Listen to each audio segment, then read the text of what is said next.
Hello guys, എന്തൊക്കെയുണ്ട് വിശേഷം? നമുക്ക് അവലോസ് പൊടിൻ്റെ റെസിപ്പി നോക്കിയാലോ. ഞങ്ങളുടെ നാട്ടിൽ ഇതിന് കൂരം വറുത്തത് എന്നാട്ടോ പറയുക. നിങ്ങളുടെ നാട്ടിൽ എന്താ പറയുക?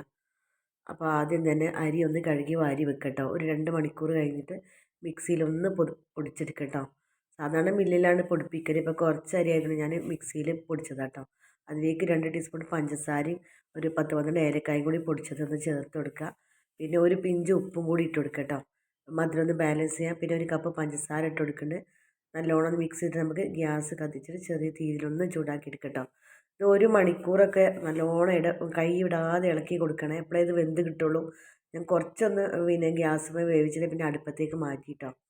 2 തേങ്ങ ചിരകിയത് കൂടി ചേർത്ത് കൊടുക്കുന്നുണ്ട്. പിന്നെ ഞാനൊന്ന് ടേസ്റ്റ് നോക്കുമ്പോൾ ടേസ്റ്റ് പോരാൻ തോന്നിയപ്പോൾ ഞാൻ പിന്നെ ഒരു തേങ്ങയും കൂടി ചിരകിയത് ഇട്ട് കൊടുത്തിട്ടോ. 2 കിലോ അരിയാണുള്ളത്.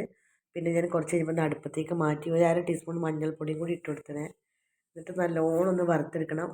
ഏകദേശം 1 മണിക്കൂറിന് മേലെ എനിക്ക് അതിൻ്റെ വറവാവാൻ നല്ല തേങ്ങ ഒക്കെ നല്ല മൊരിഞ്ഞ് വരണം. എന്നിട്ട് നമുക്ക് മിക്സീൻ്റെ ജാറിലിട്ടിട്ട് ജസ്റ്റ് ഒന്ന് പൾസ് ചെയ്തെടുക്കട്ടോ. നല്ലോണം ഒന്ന് അരിക്കല്ല, ഇടത് ഭാഗത്ത് ഇങ്ങനെ 1-2 പ്രാവശ്യം പൾസ് ചെയ്തെടുത്താൽ ചെറിയൊരു തരിയോട് കൂടിയുള്ളത് അതാട്ടോ ടേസ്റ്റ്. വൈകുന്നേരം ചായൻ്റെ കൂടെ കഴിക്കാൻ നല്ല ടേസ്റ്റാട്ടത്. ഉണ്ടാക്കി വെച്ചാൽ ഒരുപാട് കാലം കേടുകൂടാതെ ഇരിക്കും കേട്ടോ. നമുക്ക് ലാസ്റ്റ് നെയ്യിലൊന്ന് വറവിടാം. 2 ടീസ്പൂൺ നെയ്യ് ഒഴിച്ച് കൊടുത്തിട്ട് ഞാൻ കരിഞ്ജീരകം ഇട്ട് കൊടുക്കുന്നത്. പിന്നെ ചില ആൾക്കാർ നല്ല ജീരകം ഇടും. ഞങ്ങൾക്ക് ഈ ടേസ്റ്റാണ് ഇഷ്ടം. അപ്പോൾ ഞാൻ കരിഞ്ജീരകം വറവിടതിലേക്ക് ഒഴിച്ച് കൊടുക്കുകയാണ്. ഇത് നല്ലോണം ഒന്ന് ഇളക്കി എടുക്കട്ടോ. അപ്പോൾ നിങ്ങൾ വീട്ടിൽ ഉണ്ടാക്കി നോക്കട്ടോ. Okay, thank